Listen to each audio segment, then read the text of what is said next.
to apologize. Oh, she... oh, she be thick, though. Spelled with a capital T and 2 C's. Now, where am I supposed to be going? To bed? I don't know where I'm supposed to be going. To the A, maybe? Hello. Who are you? Hey! Hey! Maybe this is where I'm supposed to be going. Yo, I think I found the bed. If you are tired, your stamina and eloquence will also gradually decrease.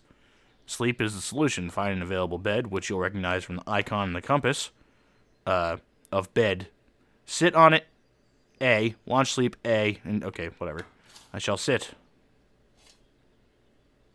And now I shall sleep. I really hope this is the bed I'm supposed to be sleeping here. Sleep for 1 hour. It's only 10 o'clock, or whatever time. 19 o'clock. Now how do I think I need to get to here. My nourishment will go down to 34, but I think we're going to be fine. I'm just going to sleep for 10 hours. Why not? Alright. I guess I'm waking up now. Is this place getting attacked too? Today the patrols will be doubled. Keep your eyes peeled. If you see anything out of the ordinary, report it immediately. Understood? Yes, sir.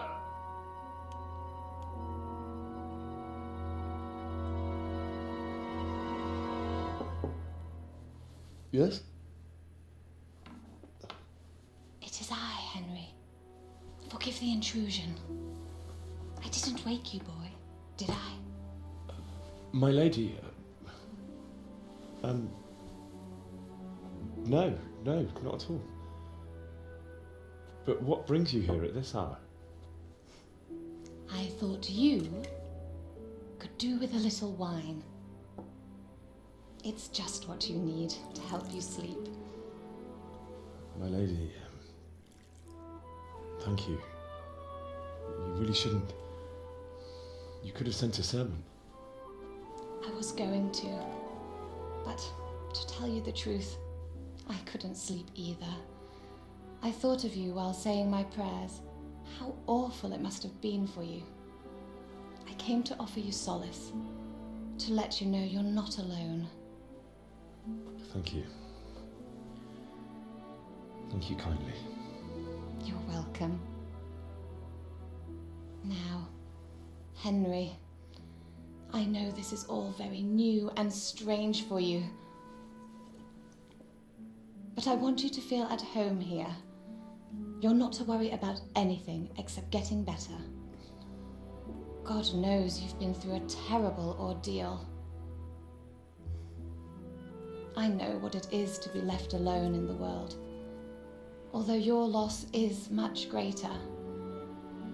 But with God's help, the pain will ease in time. And it can help to talk about it, if you feel like it. Uh-huh. Yeah, talk about it. I don't know what's going on here. She showed up late, brought me wine. I'll tell the story, why not? You're right, my lady. I'll tell you what happened. It was terrible and unexpected. The day started just like any other. Father sent me into town on some errands. A fellow by the name of Kunnish owed money to Father, who sent me to collect it from him. Only Kunnish had no intention of paying. It got a bit heated, as often happens when there's money involved, but Kunnish still wouldn't cough up the coin.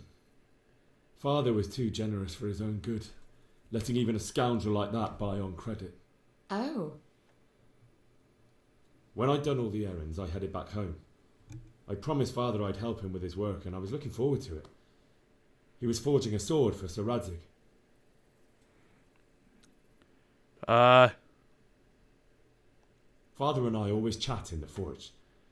On that particular day, I asked him if he'd teach me swordsmanship. He said no. He said it's better for a man to keep his head on his shoulders than lose it over some pointless heroism. If only you'd known what fate had in store for us. Oh. But Sigismund's horde was already on the horizon, ready to attack the town.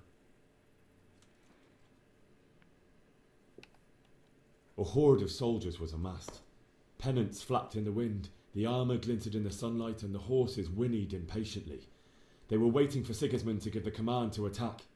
How awful. And then death descended on Skalitz. Oh, they killed... I didn't know that. Father told me to take shelter in the castle while he went to get Mother. She was stranded in the town, surrounded by Sigismund's butchers. And then I saw him knocking down one Cuman after another. I never saw him fight like that. But then the leader of Sigismund's raiding party, a knight in full armour, saw Father and charged at him. But then the leader of Sigismund's raiding party, a knight in full armour, saw Father and charged at him. Didn't he just Shot say that? down my father without a thought. And then he turned on my mother. And he murdered her in cold blood. You poor boy. May the Lord have mercy on their souls. I ran to the castle like our neighbours to take cover, but I didn't make it. I had to find another way to save myself. The men on the battlements called down to me to flee to Talmberg and warn you. I was lucky I knew a concealed path around the castle. I needed a horse to get to the safety of Talmberg and to warn you all. And with all that was happening, you thought of others like a good Christian. Then I heard a scream. It was Teresa, the mill wench. She'd been caught by a gang of Cuman savages who planned to violate her.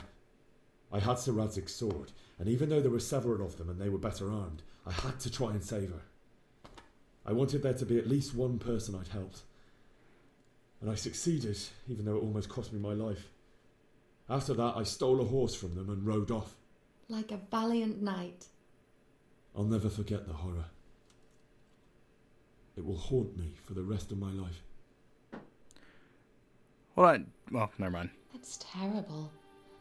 How could something like that happen? God alone knows why he lets such things happen. Oh, you poor boy. I understand your grief, but God is not to blame for the ills of this world. That is the work of Satan and those who do his bidding, those who are corrupted by greed, envy, and pride. You must not lose faith, whatever life brings.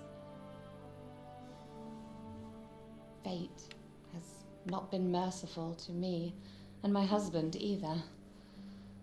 Although in comparison to the horrors you went through. I was young when I married my husband. It was my father's wish.